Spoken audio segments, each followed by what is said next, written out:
We tend to think of love as a feeling, and yet love is very much a verb and a choice. It's something that we do in action. It's something that we wake up every morning and make an informed decision as to whether or not we sustain it.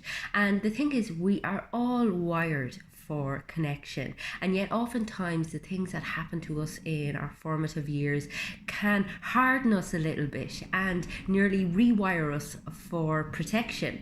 Consequently, we really struggle to reach out to our partners, to connect with our partners, particularly when we experience tough times in relationships. It's like as if we can almost become enemies as opposed to being friends, and we forget that this is the person who's on our side. We forget that ultimately we have a shared goal as a couple, and we tend to put our defenses up and become, very blaming, very angry, and very resentful. Preventing that from happening is something that you need to do proactively. You can't just assume that your relationship is going to be a bed of roses. I mean, they take work, they take effort, they take sustenance, and they take a hell of a lot of forgiveness and understanding. And I suppose some of the things that you can look at practicing in your relationship that is really going to help you go the long run, that is really going to stand to you as a couple, are simple things. I mean, it's remembering that you need to compliment each other, that you need to be kind to each other, that you need to be understanding with each other. I mean, I think we tend to have a lot more tolerance for people that we meet on the street than we do for our own partners. And it's about reminding yourself that this is the person who you are the most invested in, bar yourself. So you should act accordingly, and we don't tend to do that. We tend to kind of give a lot outside of our relationship and not quite as much inside of our relationship. Now, one of the biggest things you can learn to do as well in your relationship is let go of the little things. We tend to get very bogged down in fairness, particularly if this was the way we grew up. In our household of origin, if it was very much a reciprocal, oh, you do this so I do that kind of dynamic, means that when we go into our adult relationships, we think that it should be the same.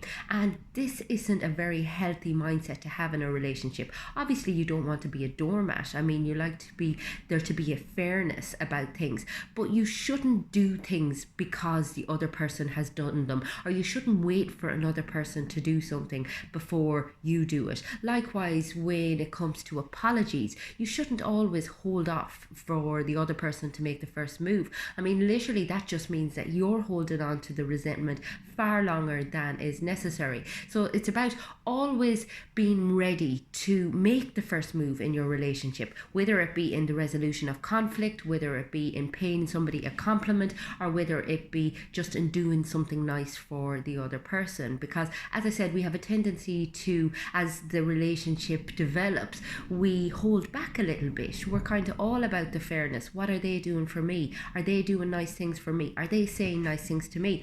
And what you want from your relationship is what you should give in your relationship. And I think a lot of people forget that. Try to see things from your partner's perspective as frequently as possible. We have a tendency to always see things from our own point of view, and we have like these amazing brains that work against us when it comes to conflict resolution. We tend to kind of see things very black and white. We tend to assume we know what the other person is thinking. We tend to try and predict the future, despite the fact that we have no way of knowing. I mean, literally all we know for sure is our own internal experience. That's all we can work on. So it's really important that we never make assumptions for another person, that we don't place too much expectations on them either. I mean, an awful lot of the conflict within relationships is based on a miscommunication in your mind about what you thought the other person was going to do. You created this story, oh, they're going to do X, Y, and Z, and then when they didn't do it, all of a sudden you find yourself, oh Jesus, what happened there? And you're nearly angry at the other person, where they haven't technically done anything wrong. They just didn't do what you had anticipated. And that can really, really get you into a lot of bother in your relationship. So make sure that, first of all, the communication is very open, and that you're very realistic about what your expectations for the other person is. So forgive as much as possible. And this can be hard in a relationship, because ultimately the person that you're with, yes, they can give you the greatest joy that you've ever experienced, but they can simultaneously cause you the greatest amount of pain that you're ever going to experience as well. And, particularly when kids come along, we tend to get quite narky. A relationship can really be put under pressure with the arrival of children or with any life stressor. When you have financial worries, when you have health worries, health concerns, that really puts a strain on a relationship, and all of a sudden we can find ourselves blaming the other person or feeling like as if they're, kind of making things worse. So it's about always showing them compassion, always showing them as much forgiveness as possible. Be affectionate, be flirty, be kind to each other. Literally all of that stuff tends to go out the window after a few years, and it is so important. It's okay to fall out with your partner every so often. That's part and parcel of being in a relationship, but make sure that you repair quickly and that you repair lovingly, and make sure that the other person feels loved in the relationship. We all have varying needs in a relationship. Some people need more tactile affection, some people need more verbal affection, and it's about assessing what it is that your partner needs as opposed to what you want to give, and trying to meet those needs to the best of your ability, and oftentimes I see this in even my own relationship. I'm really into kind of words of reassurance, and my partner is really into kind of getting gifts or getting a hot meal cooked for him or whatever, and we're both on two completely different wavelengths, and I do what I want and he does what he wants, but it's not what the other person wants, so you can get really bogged down in that. So just be very mindful that you're doing something that meets the needs of your partner as opposed to something that you'd like done for you. Make sure you spend time together away from the house, away from work, away from kids. Really, really important. The more quality time you have together, the more likely you are to be attuned with each other, the more likely you are to be paying each other the attention that ultimately we all need, and to show each other the kindness, the affection, and the love that sustains our relationship.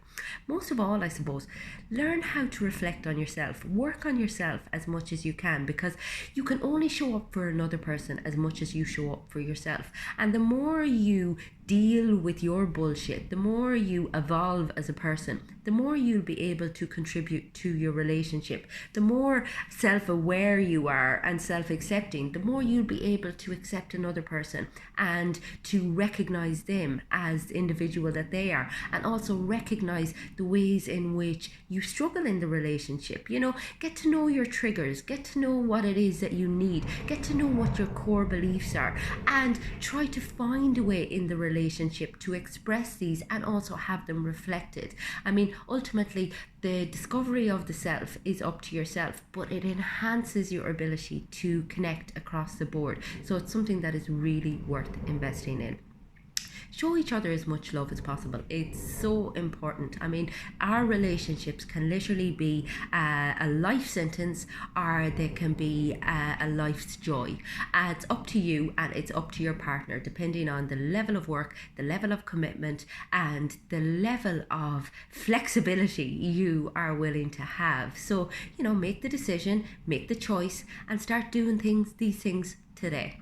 If you are struggling in your relationship, or if you'd just like to get to know yourself a little bit better so that you can show up to your relationship in a more informed way, then get in touch with me on the website. It is fundamentals.ie.